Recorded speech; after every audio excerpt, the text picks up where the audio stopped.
नमस्कार, आप देख रहे हैं देवभोग न्यूज एक्सप्रेस और मैं आप हूं आपके साथ कृष्णेंदुर नागेश। आज हम आपको एक ऐसी खबर दिखाने जा रहे हैं जिसे देखकर आपका दिल भी पसीज जाएगा। राष्ट्रपति के दत्तक पुत्र कहे जाने वाले विशेष पिछड़ी कमार जनजाति का एक गरीब परिवार पिछले 3 वर्षों से अपने मासूम बच्चे की जिंदगी बचाने के लिए सरकार और अधिकारियों के दरवाजे खटखटा रहा है, लेकिन अब तक मदद नहीं मिल पाई है। गरियाबंद जिले के मैनपुर विकासखंड के सामने आई यह कहानी सरकारी योजना और जमीनी हकीकत के बीच का बड़ा अंतर बताता है। गरियाबंद जिले के ग्राम बेहराडीह में रहने वाले फलेश नेताम और धनेश्वर नेताम का 3 वर्षीय बेटा युवराज जन्म से ही गंभीर बीमारी से जूझ रहा है। बच्चे को जन्म से मलद्वार नहीं है, जिसे डॉक्टरी भाषा में एनोरेक्ट हार्मोशन कहा जाता है। बच्चे का जन्म मैनपुर सामुदायिक स्वास्थ्य केंद्र में हुआ था, जहां से उसे जिला अस्पताल और फिर रायपुर रेफर किया गया, लेकिन गरीबी के कारण परिवार इलाज का खर्च नहीं उठा पाया। डॉक्टरों ने बच्चे के पेट के पास एक पाइप लगाकर अस्थायी व्यवस्था तो कर दी, लेकिन स्वास्थ्य इलाज आज तक नहीं हो पाया। का मामला था जज की ले रहे हैं महिंदपुर पैदा हो गए उनसे तो टट्टी लेटरिंग नहीं रही था ने एकदम ट्रांसफर करे गरियाबंद रायपुर गरियाबंद में गला नहीं सकूं ऐसे बोली सी था रायपुर सीधा निकाली सी। माता पिता का कहना है कि उन्होंने जनपद अधिकारी स्वास्थ्य विभाग कमार विकास परियोजना और यहां तक कि कलेक्टर कार्यालय तक आवेदन किया, लेकिन हर जगह सिर्फ आश्वासन मिला। अब थक हारकर परिवार ने छत्तीसगढ़ के स्वास्थ्य मंत्री श्याम बिहारी जायसवाल और मुख्यमंत्री विष्णुदेव साय से अपने बच्चे की इलाज की गुहार लगाई है। वो फलेश नेताम के लइका हरे युवराज नेताम तो ओला हमन डिलीवरी ले गए ओकर माला धनेश्वरी ला मैनपुर तो वहाँ देखिस कि मल दुआर नहीं है करके तो तुरंत रायपुर रिफर करिस से डीकेएस हॉस्पिटल में। तो वहाँ वो जो ऑपरेशन करके थी पाइप निकाले है थी तो वो में होते ओकर बाद दोबारा लेकिस वहाँ तो थोड़ा थोड़ा करके करे है। ओकर बाद अभी थोड़ा बहुत पैसा लगी और खर्चा लगी ऐसे करके बोले है। तो ये मन पैसा नहीं है, हमार गरीब स्थिति है, कहाँ ले जबो ऐसे करके चुपे कठला है। तब यहाँ अब पैसा नहीं है कहीं के ऑफिस में गए रहे सहयोग मांगे परियोजना ऑफिस में।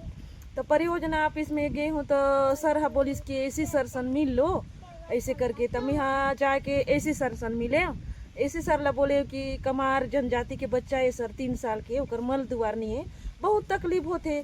तो मन हाँ पैसा नहीं है करके इलाज नहीं करवाते सर, थोड़ा बहुत सहयोग चाहिए ऐसे करके बोले।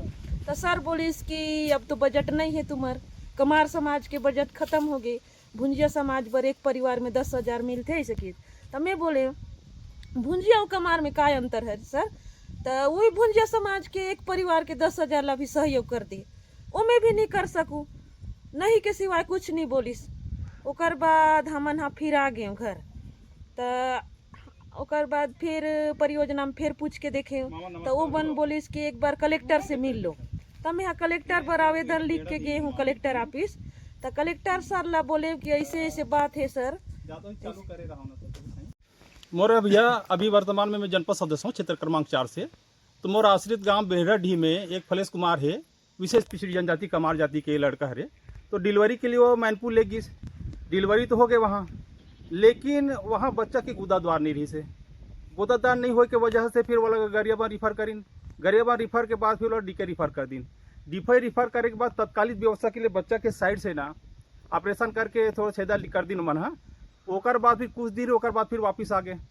ओकर बाद मितानिन के माध्यम से फिर डीके ले गई, करीबन 3 बार डीके ले गए हैं। तो अभी तक जो मेन जो पाइप नली है वहाँ जुड़े नहीं है, बहुत दिक्कत है। एक विशेष पिछड़ी जनजाति के कमार हरे, एक पास अभी आय के जरिए कोई भी साधन नहीं है, बांस बर्तन बना के जीवन यापन करते है।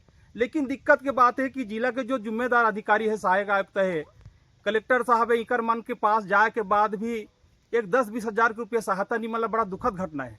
आज सरकार बहुत बड़े बड़े दावा करते, लेकिन एक विशेष पिछड़ी जनजाति के बच्चा की इलाज के लिए पैसा नहीं वाली बात करते।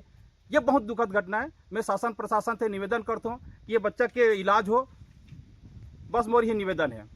ग्रामीणों का कहना है कि सरकार विशेष पिछड़ी कमार जनजाति के विकास के बड़े बड़े दावे करती है, लेकिन जब एक मासूम की जिंदगी बचाने की बात आई तो परिवार को मदद नहीं मिल सकी। इन दिनों प्रदेश में सुशासन त्योहार मनाया जा रहा है। ऐसे में गांव के लोग उम्मीद कर रहे हैं कि सरकार इस बच्चे की पीड़ा पर भी ध्यान देगी। अब सवाल यह है कि आखिर राष्ट्रपति के दत्तक पुत्र कहे जाने वाले कमार जनजाति के इस मासूम को कब मिलेगा इलाज? क्या सरकारी योजनाओं का लाभ इस गरीब परिवार तक पहुंच पाएगा? क्या मुख्यमंत्री तथा स्वास्थ्य मंत्री इस बच्चे की जिंदगी बचाने के लिए आगे आएंगे? फिलहाल पूरा गांव सरकार से उम्मीद लगाए बैठे